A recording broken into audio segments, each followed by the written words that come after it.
Kiri the Snow Crow. Fall was ready to conclude on its final day. All of a sudden, the weather changed from a cloudy day to a snowy day. It snowed a lot and covered the trees and roofs. Everyone was surprised when the snow started to fall, which made this a winter miracle for the next day. Kiri the Crow was also surprised to see the snow fall down during the afternoon and at night. Wow! She exclaimed. This is remarkable. One final night of autumn and it's still snowing since this afternoon. Tomorrow is the first day of winter and I cannot wait for this moment to come. Maybe I'll make a snow animal once I bundle up and go outside. Hopefully my friends will come over and they'll see what a great job I've done. Kiri, called her father Fred. Yes, Dad? It's time to go to bed and get a good night's sleep, replied Fred. Your mom and I have a lot of shoveling to do tomorrow, and we want to make sure the sidewalks are completely clear. Furthermore, I have to clear the snow on the road with my snowplow. It's a good thing I bought the correct size that fits the front of my own car. Well, that's all I have to say. Off to bed now, Kiri. Okay. Good night, Dad. Good night, Kiri. And she went upstairs to her own bedroom and fell fast asleep. The next morning was the very first day of winter. It was cloudy with the temperatures between the teens and 20s, leaving behind a lot of snow. In the living room, Fred turned the TV on and he and Valerie watched the weather forecast. Good morning, everyone, announced the meteorologist. Yesterday was the final day of fall and it had been snowing a lot. Wow! But today it's not going to be snowing. It'll only be cloudy all day. However, it will be very chilly with temperatures between the teens and 20s, so if you're planning on going outside and shovel the snow or play in the snow with your friends that you know of, make sure you bundle up by wearing winter hats, lip balms, heavy winter jackets, and of course, winter boots. That way you won't catch a cold. And there you have it. Enjoy your first official day of winter. When the weather forecast was over, Fred turned the TV off and went upstairs to see Kiri. Good morning, Kiri, Fred said to his daughter. Kiri yawned and said Good morning. to her father as well. Today is the very first day of winter, announced Fred. As you recall, it snowed a lot during the afternoon and nighttime yesterday. I just watched the recent weather forecast with your mom, and it looks like it's going to be a cloudy day with temperatures between the teens and 20s, That's very cold. shivered Kiri. Not unless you wear lip balm, a heavy coat, a winter hat, gloves, and snow boots, advised Fred. They'll help you keep warm. Oh, and one more thing. There's no chance that the snow would melt today. 0%. I guess I have the opportunity to get rid of the snow with my very own snowplow. Maybe while you're in the backyard, you can make a snow animal that you like best, That's a great idea. Kiri exclaimed in delight. I'll call your friends so that they can come to your backyard and have some snowy fun, finished Fred. And he did. With every phone number of Kiri's friends that Fred called, he had a photographic memory and reminded everyone that they're invited to Kiri's backyard so that they could not only play in the snow, but they could also have a snowball fight and even make snow animals. Okay, Kiri, said Fred. Everything is all set. Your friends will come over to see you in half an hour. Half an hour? Isn't that 30 minutes? Kiri asked. Correct! That's my little girl who knows how to tell time, Fred replied happily. But 30 minutes is forever. Complained Kiri. It's like watching a tree school show on TV, even though I am a preschooler. Come on, Kiri, Fred said kindly. 30 minutes is all it takes to have breakfast. I bought you some cereal in the different shapes of snowflakes, A cereal of snowflakes? Really? gasped Kiri. Yes, it's called winter snowflake cereal. Now, they're not real snowflakes, explained Fred. They're actually made of raisins painted in white.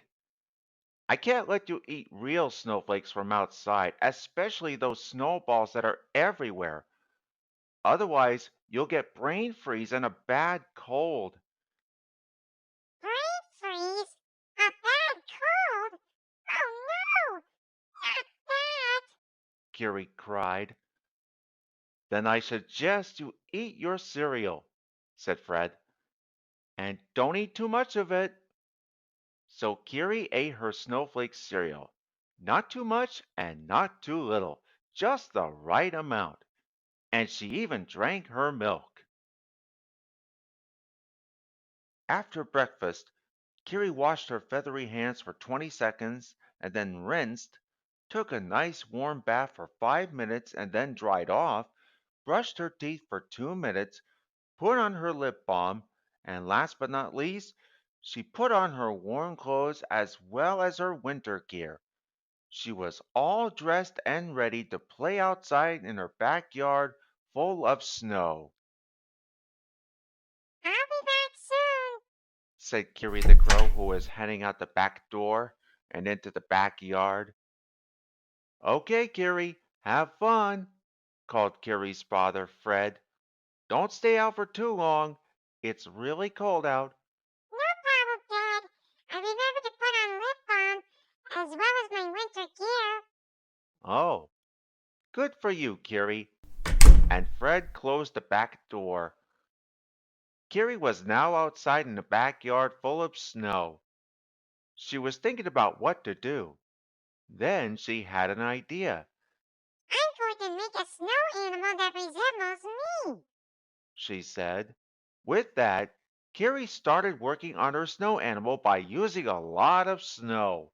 About 20 minutes later, Kiri's snow animal of a crow was complete. She even put in her spare scarf around her snow animal, and she called it Kiri the Snow Crow. A few minutes later, some of Kiri's preschool friends went inside the house as well as Julia Ralph from their kindergarten class. When they got in, there was no sign of Kiri the Crow. They approached Kiri's father, Fred, and they asked him where his daughter is. He said, Kiri is outside playing in the backyard full of snow. She was making some sort of snow animal. My guess is she's trying to make a crow like me and her. Everyone was surprised, but they thanked Fred for finding out where Kiri is. Once they opened the back door and headed to the backyard, Fred closed the back door again when everyone was out. All of Kiri's friends said hello to her and asked what she was doing. Kiri said, I just made a snow animal that looks a lot like me. It's a crow. And it took me more than 10 minutes to make this entire project. What do you think? everyone oohed and awed.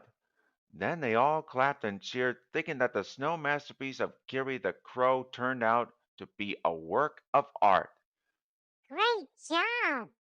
said Ralph. Unbelievable! Added Julie. I like the way you did. Do you think it's the Snow Crow's birthday? Asked Ellen. No! Laughed Kiri. You are so silly, Ellen. Snow animals, especially snowmen, do not celebrate their birthdays. Unless, of course, they happen to be alive, which they aren't. It's only make-believe. Oh, Ralph groaned in disappointment.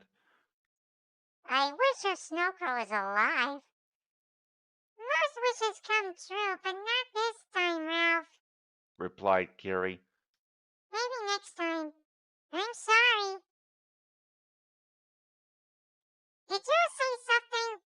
asked a voice. Huh? Kiri turned around and looked at the Snow Crow. She waved, and Kiri the Snow Crow waved back. Kiri the Crow gasped, and so did everyone else, Hello. said Kiri the Snow Crow, who was now alive. My goodness. Shouted Ralph, Your snow crow has come to life. I stand corrected. said Kiri, realizing her mistake. Which one of you said the word wish? Asked Kiri the Snow Crow. I did. Ralph said quietly. Then Kiri the Snow Crow approached Ralph. Now your snow crow walked. Julie gasped to Kiri, I know. said Kiri the Crow. Ralph, thank you for saying the word wish. Kiri the Snow Crow said happily, You really made my day. No problem. said Ralph. Julie smiled. That's my brother. She said to her friends. Everyone clapped and cheered at Ralph for wishing Kiri the Snow Crow to be alive. They all danced around until Kiri the Crow's dad, Fred, called, "Okay, Kiri, time's up. It's time to come inside, please," Well, everyone, announced Kiri the Crow. it's time for all of us to go inside and warm ourselves up. But before we go, let's all take a picture of that snow crow. One at a time, please. And they did. Kiri the Snow Crow will be remembered forever while everyone was relaxing by the fire. The end.